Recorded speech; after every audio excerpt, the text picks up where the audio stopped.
Question same है, हमें arbitrary angle दे रखे हैं। A ray of light incident on one of the faces of a glass prism of angle A. तो angle of refraction of glass prism कितना है A, and angle of incident कितना है 2a। 2a पे आई और angle of वो कितना है रिफ्रैक्शन ए दे रखा है। Then refracted ray in prism strikes the opposite face which is silvered. Silvered का मतलब होता है उसको मिरर बना रखा है, उसको सिल्वर कोटिंग कर दो क्या बन जाएगा, वो मिरर बनेगा। और अगर वो मिरर बन गया तो वहां पे क्या होगा, रिफ्लेक्शन होगा। The reflected ray from it retraces its path. तो जब भी वर्ड आएगा रिट्रेसेस इट्स पाथ, इसका मतलब है जो इंसिडेंस है उस सरफेस पे वो कैसा है, नॉर्मल इंसिडेंस है, कि लाइट उस फेस पे कैसे आती है, नॉर्मली। और बोला ट्रेस द रे diagram and find the relation between refractive index of material of prism and angle of prism. तो डायग्राम जो है वो सेम बनेगा। लाइट आई, ठीक है, इस फेस पे आएगी। अगर वो बोला लाइट रिट्रेस होगी तो रिट्रेस का मतलब क्या है, जाएगी और ऐसे ही वापस आ जाएगी।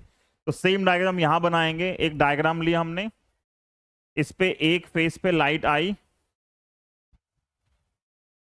एक फेस पर लाइट आ रही है, ये फेस क्या बना दिया, इसको मिरर बना दिया। और यहां जो इंसिडेंस है वो कैसा है, नॉर्मल इंसिडेंस है। बट इस क्वेश्चन में जो एंगल है वो गिवन है आर्बिट्रेरी, मतलब ये एंगल ए दे रखा है, दिस एंगल इज 2a। अब बताओ मुझे, अगर ये ए एंगल है और ये 90 था तो ये एंगल कितना हो गया, ये 90 है, ये ए है, ये कितना हो गया 90 माइनस ए।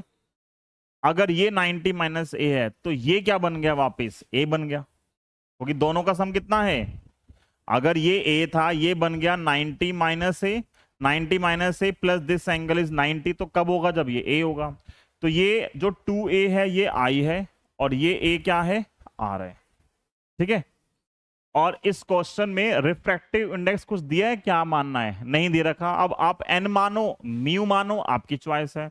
मान लो मैं इस क्वेश्चन को ट्राई करता हूं म्यू में, तो इस पॉइंट पे, इस पॉइंट को क्या नाम दिया, पी। तो एट पी क्या लगा दिया, स्नेल्स लॉ। स्नेल्स लॉ का वही जनरल फॉर्मूला क्या होता है, refractive index into sine of theta, क्या आता है, कांस्टेंट। तो बताओ ये है एयर, एयर का रिफ्रैक्टिव इंडेक्स 1 होता है। इस एयर में एंगल है 2a, तो इनटू क्या आएगा, साइन 2a, इक्वल टू यहां जो रिफ्रैक्टिव इंडेक्स है वो मैंने म्यू मान लिया, और एंगल कितना है, यहां एंगल कितना है रिफ्रैक्शन का, a। अब हम 11th क्लास से सीख रहे हैं, अगर साइन 2a आ गया और a आ गया और सॉल्व करना है तो सबसे पहला स्टेप क्या होगा, साइन 2a को सॉल्व कर सकते हैं। यहां से वैसे म्यू कितना आएगा, म्यू यहां से आएगा sine 2a divide by sine A. Sine 2a होता है 2 sine A cos A. First time हमने जब पढ़ा था साइंस के अंदर, ये हमने पढ़ा था प्रोजेक्टाइल मोशन के अंदर, रेंज, ठीक है। तो साइन ए कैंसिल और ये आएगा 2 कोस ए, तो रिफ्रैक्टिव इंडेक्स आ गया ट्वाइस ऑफ कोस ए। वैसे ये अगर सब्जेक्टिव क्वेश्चन आता है तो ये कंप्लीट आंसर है, लेकिन जब ये ऑब्जेक्टिव में आता है क्वेश्चन तो इसको वो रीअरेंज कर देते हैं। रीअरेंज कैसे करेंगे, देखो यहां से यहां तक वैसे ठीक है आंसर, तो यहां से कोस ए कितना आएगा, कोस ए आएगा म्यू बाय 2, ठीक है। कोस ए क्या आएगा, म्यू बाय 2, या उल्टा कर दिया, ठीक है। और ए क्या बनेगा, कॉस इनवर्स म्यू बाय 2, क्या आएगा, ए कॉस इनवर्स, एंगल है ना तो एंगल इनवर्स में आएगा। कुछ गड़बड़ है क्या, साइन 2a और म्यू इंटू साइन ए, म्यू है साइन 2a अपॉन ए, तो ऊपर कोस ए आएगा, ठीक है। तो म्यू आ गया 2 कोस ए, और वहां से हम सोल्व कर सकते हैं।